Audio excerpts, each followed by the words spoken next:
Since I'm the oldest, maybe I'll start. My name is Kunda Dixit. I'm the former editor and now publisher of the Nepali Times newspaper. Yeah. I'm Archana Shrestha, Deputy Director General at Department of Hydrology and Meteorology.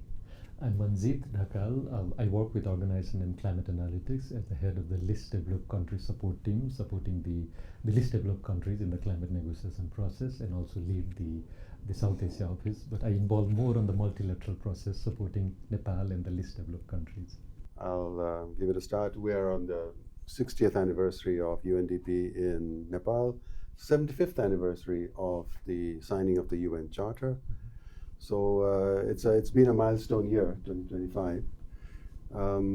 But I'm looking back at 30 years ago when I was starting out, more or less, as a reporter back in Nepal from being around the world. And I went on a field trip to look at rural electrification through mini hydro projects in Kavre district, which is east of here. And I remember going up, walking up to the mountainside to see these mini hydro projects, and how in those days, because the grid hadn't reached rural areas, this was a lifesaver.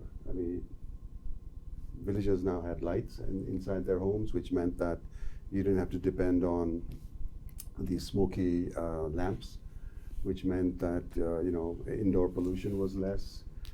Kids could do their homework, so they were doing better in studies. People had started small industries, cottage industry type things. And the driving force I found, and this is the link to politics, was grassroots elections at the local level. In those days, they called them Village Development Councils, VDCs. So the chair of the VDC of that village came with us to look at the things that he had basically helped organize. And as we passed the villagers, he knew every household by name. Oh, okay. He knew their names, he knew how many kids they had. If there was anyone sick, he'd ask about how's that person. He even knew the names of the water buffaloes they had. Okay, interesting. So that kind of accountability at the grassroots was, at that time, for me, it really affected me, because I thought, this is really the future of Nepal. It has to rise from the grassroots. It's both democracy and also Development. Grassroots, decision making. And since then, of course, now the grid is almost everywhere. We don't really need as much. And our whole outlook now towards energy has to change. And now, at that time, this was before climate change was even, people were even aware of it. Now, of course, we have to switch to renewables for a completely different reason.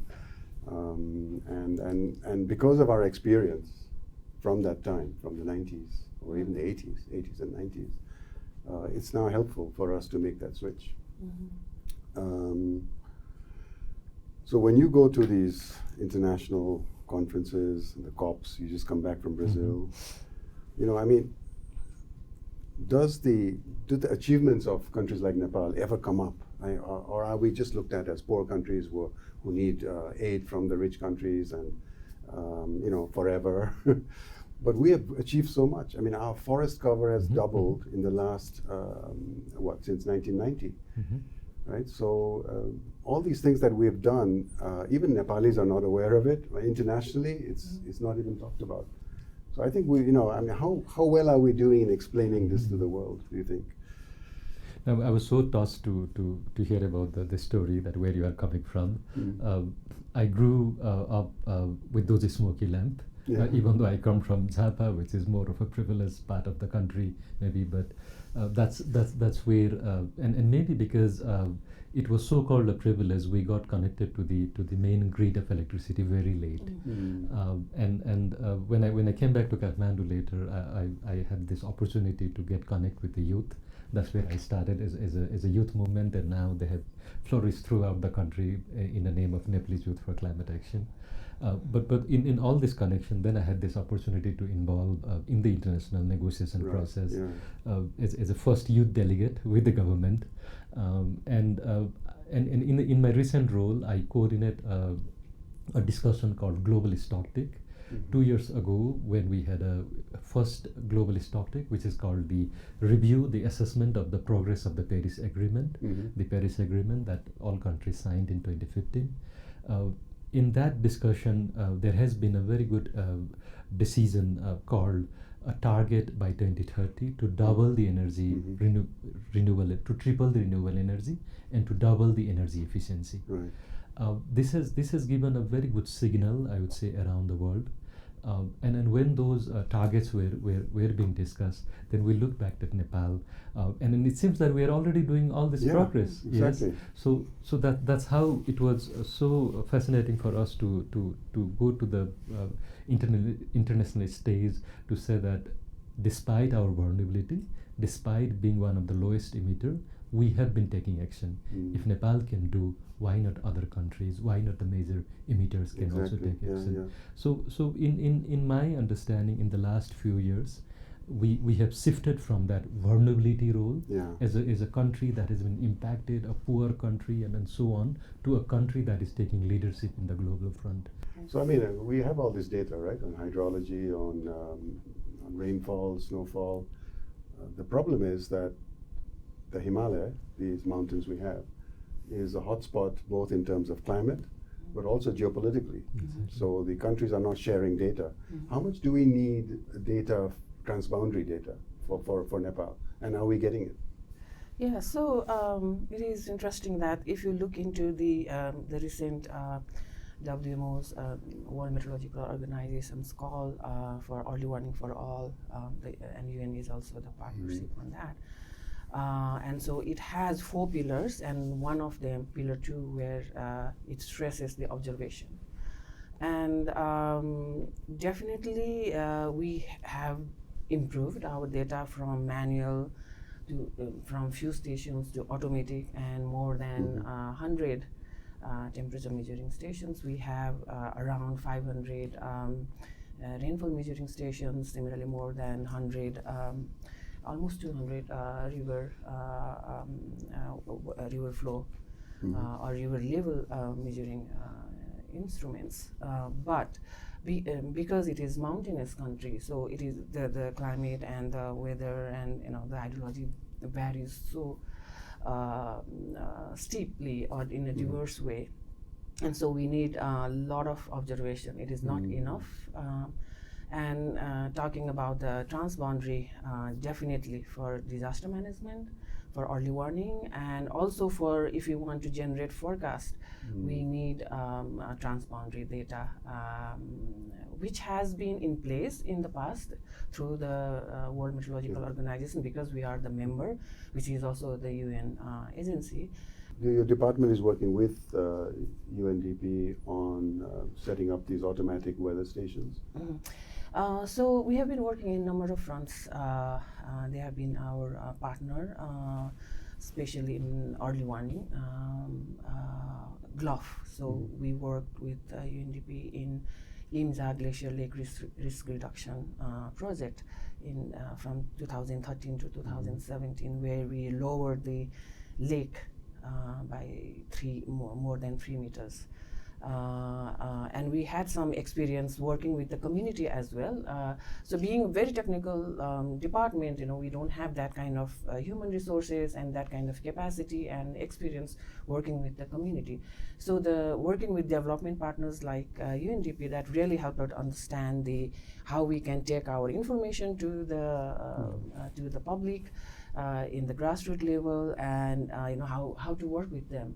So that enhance our capacity while we work with them. So one was that, and recently we just have got the proposal, GCF proposal. Four lakes. Yeah, 4 lakes that we worked with UNDP, and we are now preparing for the systematic observation funding facility, where we are establishing stations where there is a lot of data void regions, especially in the higher mountains. So we have 2 stations, more than 3,000 meters that we are automatic.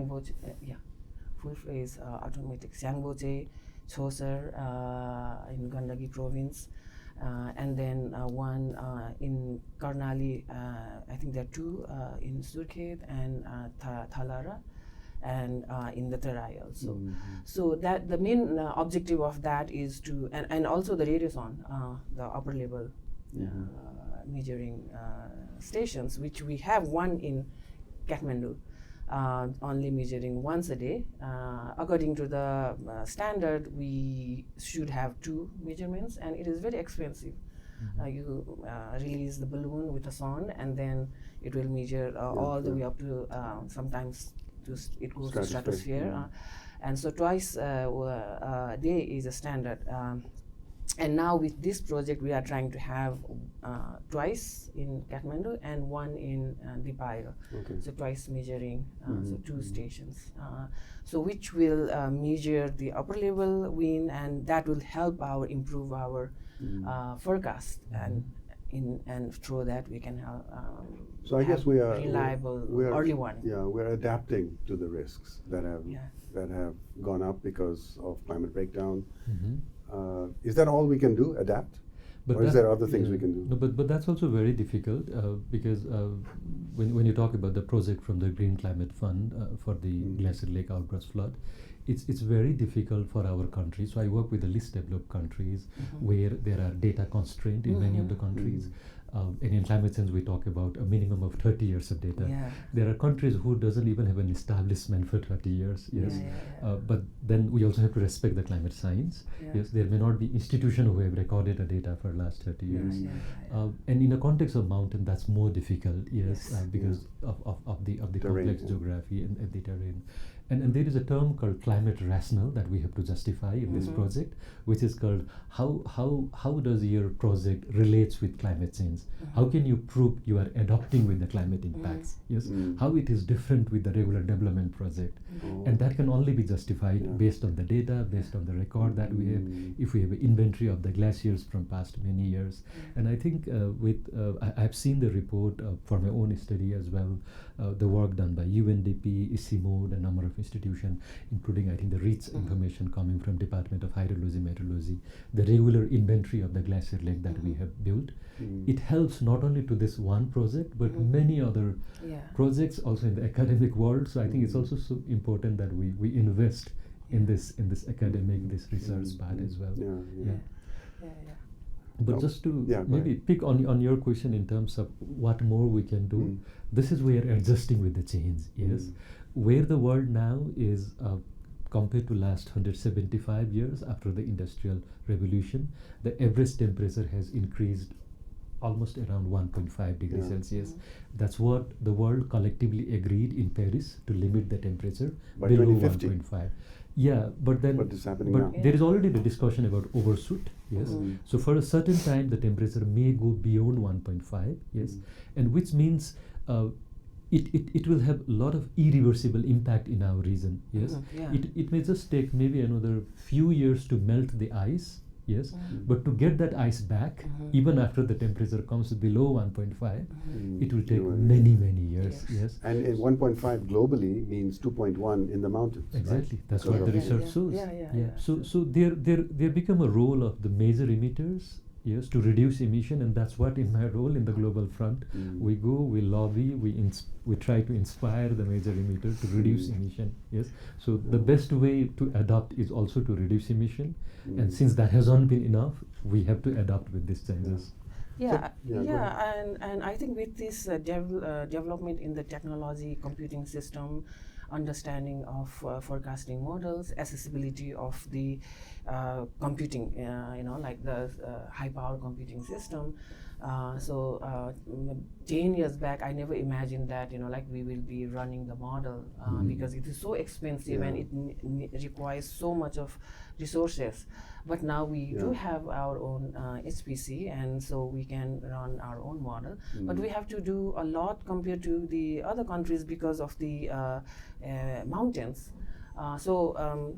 Even though like for global model, the Himalayas is certain portion, right? Maybe 1% or but for us it's 100%, right? So we have to deal with our mountains and how to improve our forecast. So and so with this availability and the global models that has been shared with us, so we can use that information and to make available to our stakeholders and for to the public, so that they can adopt and well informed ahead, so that they can prepare. So I think early warning is must.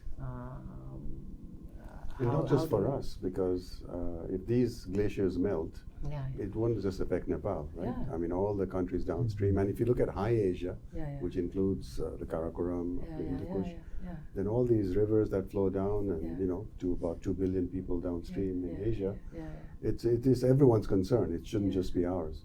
So when we say that we are adapting, we are not just adapting to ourselves. When we say we're mitigating, actually mitigation is an interesting one. Like our Nepal's average per capita carbon is 0.5 tons per year. Yeah, it's low, but it's growing as well. It's growing because of our highway network, but still it's way below everyone Exactly, else, it's right? way below. So whatever we do, 0.5, if it goes up to 1%, 1 ton even, it won't make that much of a difference to the planet. But it will make a big difference to us. And we've been thinking about, this is actually more important for our economy. So maybe within Nepal, we should be framing this not as an environmental issue, but as an economic issue, an economic imperative to reduce our imports of petroleum. Exactly. Right, which is now 27% of our total import. And double the total export we make almost. It's more than all the exports. So if we can reduce that 27% to at least 20%, I mean, we save a lot of money. And interestingly, where are we getting that money to buy petroleum from? It is from remittances. Exactly. Yeah. So this is and also like our development projects, our development plans. So which we depend on that we want to graduate, and whether it is infrastructure like bridges or roads, or hydropower projects or drinking water projects. So they are vulnerable to these changes, right? So we really need to integrate the climate risk information when they plan. And so you guys are, like in international forum advocating for loss and damage, and like bringing more global climate fund so that we can be prepared to be a climate resilient country, or so basically we just had last year national hydrology and meteorology policy formulated, and in that the main goal of that policy is to provide information for climate resilient sustainable development for Nepal. And so when we think from that, if we forget about future climate risk, if we ignore that, then definitely we will see projects like Melange, right? So we really need to think from that aspect. Anyway, talked about risk. I think that's really important for our energy transition and our energy mix, because we've been relying on hydropower, the runoff the rivers, right? Only one reservoir so far. And these are very vulnerable, as we've seen in the past 2 or 3 years, to climate risk. Glacial lake outburst floods, landslide floods, and what we've seen from Sikkim and elsewhere. So maybe it's time to think about what we can do to make them safer, right? Which would probably mean spreading the risk. So we don't build very expensive, large projects on rivers, but spread it out. So even if smaller ones get washed off, that's fine. And maybe looking at solar a little more seriously, because we haven't really touched solar. Right? What do you think about that? So No, I think both the front one, the work that needs to be done within hydropower, then also in terms of energy diversity, the source of electricity diversity. I think in terms of the hydropower, the impacts are rising. What we have done as of now, while building the hydropower, is we analyze the past data and then come up with a figure that this much of megawatt can be generated, and that's how. But we haven't done the analysis in terms of based on the temperature scenario where we are heading, what will be the frequency and the intensity of the rainfall in the 4-degree world or 3-degree world, what will be the level of water, how much drought will grow. Yes, 100-year risk is now 25-year risk. Exactly. So that means those investment that we are making in the hydropower are obviously in the risk. I think that risk needs to be analyzed as well, and at the same time I think diversifying the energy source, electricity source, is equally important. So I used to just think like the legacy that the development partner has, including the UN agencies, now it may be a time to rethink yes, the way the achievement that we have made in past with the micro hydro, the small mini grid. Maybe now that success story can be replicated in terms of the electricity source diversification, making a resilient hydropower system. It's interesting that the very first UN expert that came to Nepal in the mid-1950s, this is like 70 years ago, Tony Hagen. He was UN? He was UN. He came as UN, right? And he analyzed and he proposed the Karnali Bend as a very feasible hydropower project. Right, the tunnel at the bend. He proposed Kulekhani. You both worked there. He proposed Kulekhani Dam as a. In fact, because of his report, Kulekhani was built, although it was not a glacial-fed river. So, as you said, we need to rethink this and maybe go towards diversification and maybe integrating solar with hydro, which is much easier to build. Cheaper is solar pump hydro, which means you use solar power during the daytime and you pump water up to a pond or a reservoir up in the mountains and you drain it in the peak. So more innovative thinking like this, I think, should now replace our overwhelming dependence on hydro, which is putting us at risk. I don't think Nepal has done the risk analysis of the future climate change especially in the energy sector. I think it should be started, and so we are also in the past we used to, whenever we do analysis in the climate projections, we just provide the national-wide information, and so we are planning to provide now for the various sectors. We are thinking of that.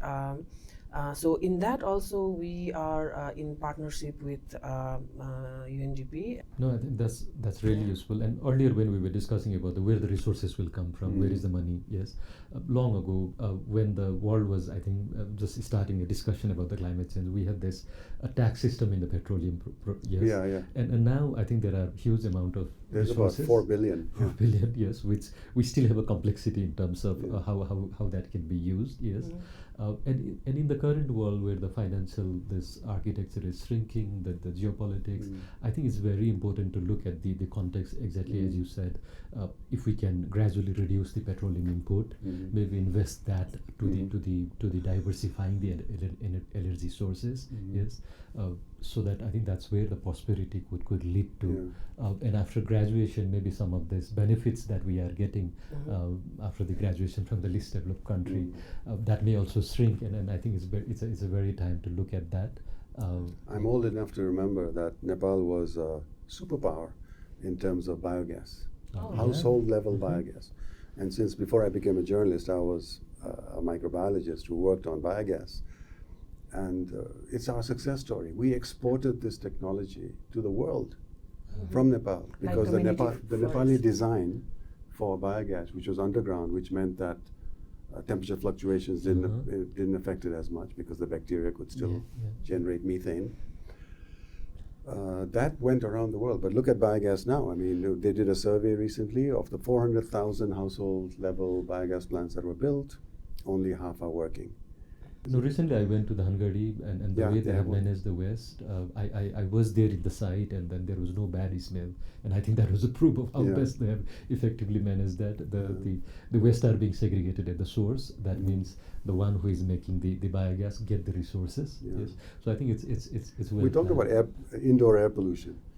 No one has ever calculated how many lives have been saved by these 400,000 biogas plants Yeah. over the last 3 decades Mhm. by making sure that firewood smoke does not pollute indoor areas in Nepal. I mean, countless lives have been saved of babies and children and mothers. So we talk about cascading effect in disaster, but we do have the positive cascading effects. Yeah. of- But no one has ever measured it, in that respect. We've measured it in terms of how many we built, Yeah, but yeah. how many lives were actually saved because they didn't get ARI, acute respiratory infection. Yes. And the impacts are much higher in children, Yeah. yes, elderly, Yeah, yeah. and I think without rural construction, like it's still the women, the way it is so called, who are in the kitchen, yes, Yeah. which should not have been, and I think the impacts And are this is the much higher. perfect stepping stone for us to build on the biogas experience, because we're talking about electricity, surplus electricity in Nepal, right? Where do we use it? Well, for the time being, we're talking about EVs. How many people in Nepal own cars? 3%, right? Motorcycles, 5%. So, I mean, whatever we do with electricity, it's not going to make that much of a difference. But if you can use that electricity for household use, Exactly. appliances, kitchen, cooking, rice cookers, then you're using the experience you had with biogas and turning it into electricity, which is indoor. And I think if we did that, we would not only, again, save on LPG imports. Exactly. So I think it's so important to leapfrog from the firewood and those who are still using maybe a Yeah, biogas and if they have a that- yeah. constraint to the electric Exactly. cooking, yes, but not to get stuck again on the LPG and then Yeah. contribute more in terms of the trade deficit that we are already facing. I was looking at the graph of Nepal's petroleum product imports.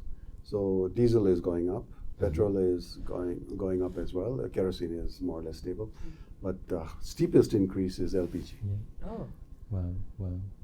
And I think in that regards, like to electrify the houses for the cooking. In my role, working with my organization Climate Analytics together with UNDP, we contributed to Nepal's NDC, the Nationally Determined Contribution, which is a 5 year. Every 5 years, every government are obliged to present the plan who have signed the Paris Agreement, and there we set the target that 30% of the household by 2035 Yeah. has to have a primary mode of cooking as electric 30%. cooking. So Okay. so it was 25% by 2030, and now we have set the target for 2035 as well. Okay. Yes, it's rising. But the analysis also shows that it's not only about the electric cookie stove, Yeah. it's also to work on an infrastructure in the household, Yeah. the electricity wiring Yeah. of the Yeah. how well equipped the wires amperes, are, to increase the amperes from 5 ampere or 16 ampere in the urban area to at least 32 ampere. Yeah. Also the kind of utensils they should be Yeah. using for the electric cook stove. Mm. So I think if the development partners can help with all this infrastructure, Mm. and now the local government are so strong, I think that can be Mm. something a priority. The other thing that worries us a lot is that the last 2 years, our wildfires in the spring has been record-breaking, right? It's been all over the country. How much do you think is the snow drought, the failure of winter rains? Yeah, I was, because this is winter, we have been looking at the past winters as well, trying to prepare the report of this winter. And so since 2001, we had 12 years of dry period, 8 years wet, and rest was normal. And since 2001, we have, so it's 5 years, out of 5, 4 dry, and 2022 was wet. And so, So out of 5 years, only 4. one had a normal winter rain. Yeah, slightly above wet, but now this also seems to be dry, and so when we have dry winter, definitely because we don't have rain and because the atmosphere is so stable, all the pollution will stay in the atmosphere, it will not disperse. So, and that would help in a favorable condition for the wildfires as well. One of the other thing that sort of gets left out, we talk about glacial lake outburst floods, we talk about glacier receding, snow lines going up, Machu Picchu being dark. But I think one thing that is not mentioned and maybe not explained enough is permafrost, Oh yeah. right? And it's a Yeah, big yeah. gap in the way, in our understanding of what's happening to our mountains. Yeah, that is true, and also the small lakes, which has less heating, storing less heating capacity, and so it can burst faster than the big ones because it needs a lot of force to break. But if it breaks, it has a big impact, the big ones. But the small ones, which breach quickly, we have seen that in Thame, which we never saw before. That Melamchi was a... yeah, Melamchi, and then in Dolpa last year, and so these kind of things that we like permafrost, and if the permafrost melts and if the rain is shifting to the north, then there will be lots of erosion, debris flow that will block the river and produce the landslide dam, burst lake, and which will bring that debris ladle like stuff, As a journalist, I look at all this and I say, okay, is it worthwhile anymore to measure whether a glacier is receding by 35 meters a year or 35 meters a year? I mean, there is research going on, right? Shouldn't we be now acting because we know what's happening? In fact, in some cases, we have the answers. We have the adaptation plans. We just need a little more money. But is it now too late to do more research on this? Or is there still room for research?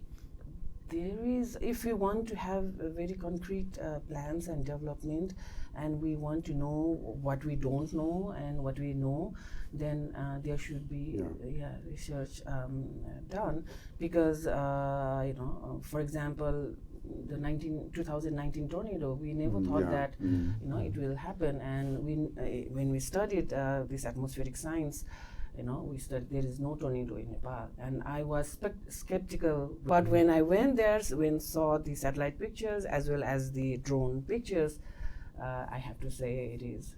Maybe there were always tornadoes in Nepal. We just didn't know they were tornadoes. No, small ones. Yeah, small ones. They call it boomeri, and so they are there. But not the tornado that it was E category or EF category. It's a big lot of one. damage. Yeah. And so that has a role to the upper level westerly has a role to play on that. So that is changing, and where in monsoon also the cloudbursts, that the role of the westerly interacting with the monsoon has a role to play in producing the cloudburst. In the past, it happens occasionally, but now it has become more frequent. And so, yeah, I think like both perspectives are right. Like to act, we may not need more because it may be too late to act. Exactly, because we know where the temperatures are heading. We know the kind of impacts that we will be facing. We can always refer to the global assessment in terms of the cascading impact that we will face in our context.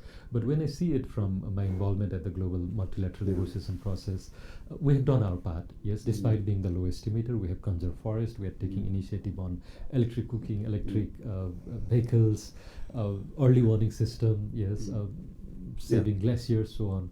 But also the countries whose emissions are higher, both historically and current, they also have to act. And since they are not acting, now for our planning purpose, I think we need research. Otherwise, because it's getting very late and we can't just wait on them.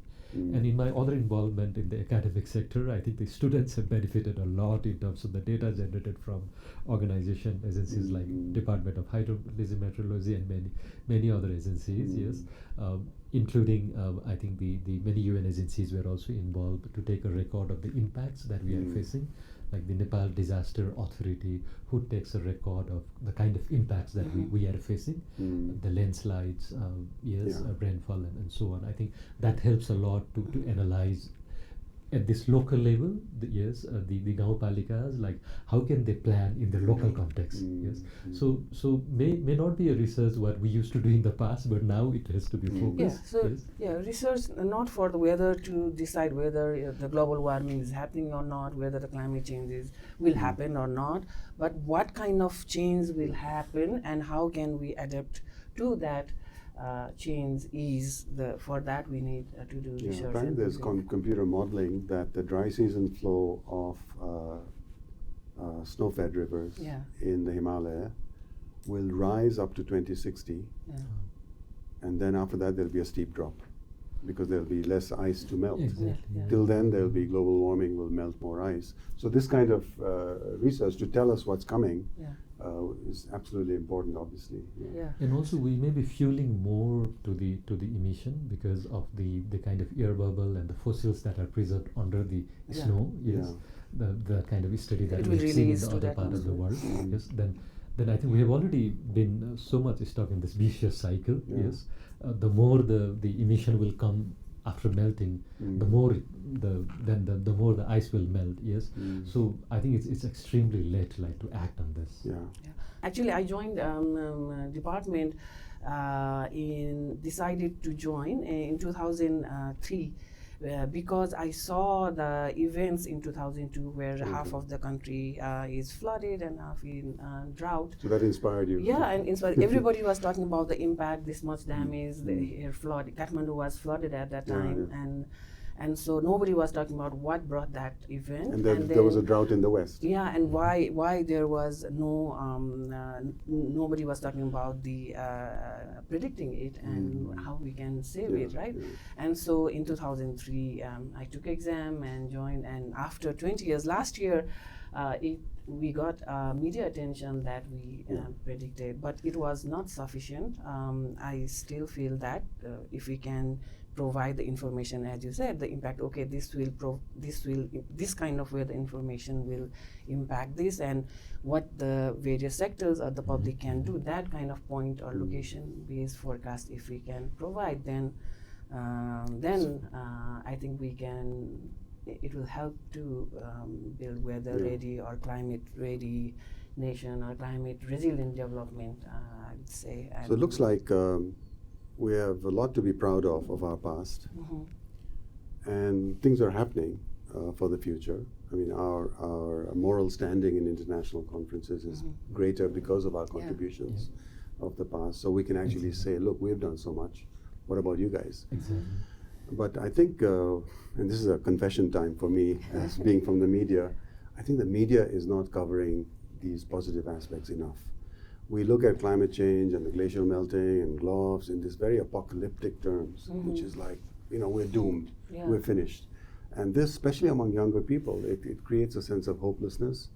I think we should be doing more to get the news about positive things that have happened. The fact that, we are number 2 in the world in terms of EVs, use. All this stuff that has been done with forests and biogas and these things are not getting covered enough, and if we're not doing enough within Nepal, imagine it's not getting out either. And I'm not sure if there is a place where these kind of glacier lakes were lowered in Peru. In Peru, I think Bhutan has done something. Yes. Bhutan is doing with that one of those 3 lakes. But you know what we've done, which no one else has done, in Langtang Glacier, the level has been reduced.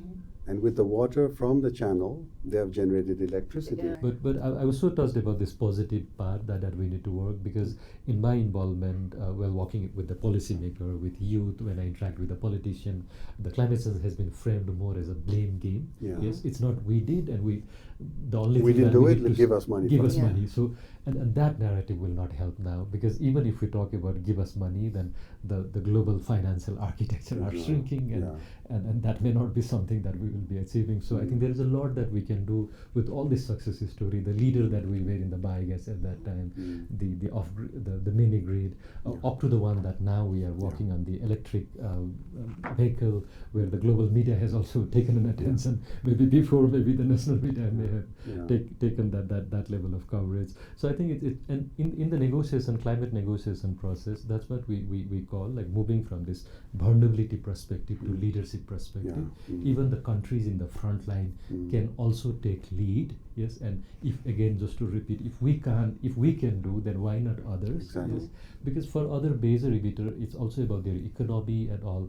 And maybe if we look at from the positive side, maybe we didn't develop in past, but now it's an opportunity. Yes, because even if we have to adapt with the new technology, the technology has shifted. Yes, we'll be getting the cleaner energy. Yes, I keep on talking about this railway system. Yes, even if we want, then we will not get those diesel or the coal power railway now. The technology has transformed. We go straight to maglev.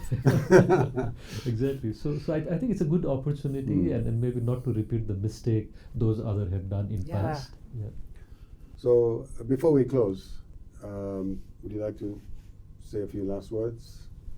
So as we already discussed that the climate is changing, and so we have to be prepared for it. And so early warning for all and climate information for the various sectors is must. And so in that aspect, and we have to act fast.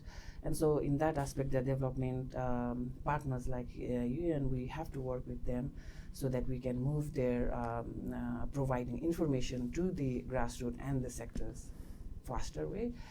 If we go alone, it will take a longer time, right? So similarly, we are also planning to work with the meteorological agencies like us who already have been providing such information. So that is one of the strategy to build the climate resilient development or climate ready Nepal. No, I think it was such a learning experience, like throughout this discussion, like to learn about like where we come from, those all success story, and then where we are now. The world obviously is not the same, but now, like instead of presenting ourselves as a country in the constraint, I think there is a lot we can achieve by presenting ourselves. So much that we can do. I think there comes the role of the international community, there comes the role of the development partner, and the leadership from the government side. When I see on the climate change context, we have come up with the plans and policies, everything that is required. We are one of the top in terms of presenting this to the UN, but now what we need is this coordination, this international cooperation, how to realize this at the country level, taking it to the grassroots level. I think definitely, as you said, I think we should not portray ourselves as victims anymore. We have achieved quite a lot, and we should build on that for the future. Thank you very much.